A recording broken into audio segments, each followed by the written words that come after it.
Тұрсынай Оразбайқызы парасатты туындылармен талай жүректі тебіренткен қайталанбас дарын иесі.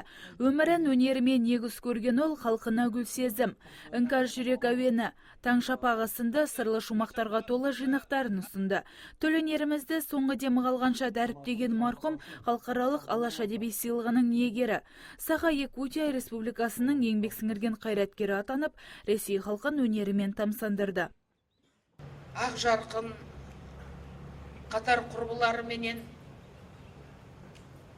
тонның ішкі бауындай араласатын мейірімді балажан, жалпы қазақ қыздарына тән қасиеттің барлығын бойына жинаған азамат еді.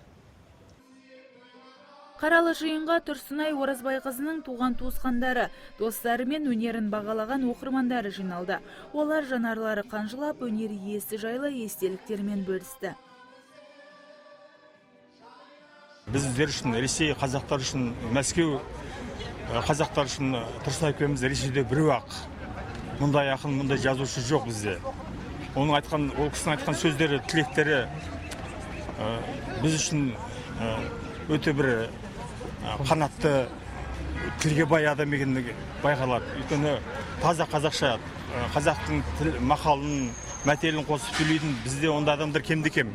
Қайғылы күнде қазақ елмен қатар табиғатта өнер иесін жоқтап жылады.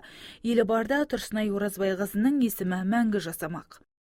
Таңшолпан Шанбай, Мұрат Адинаев, Андрей Любецкий, ТВК телеарнасы.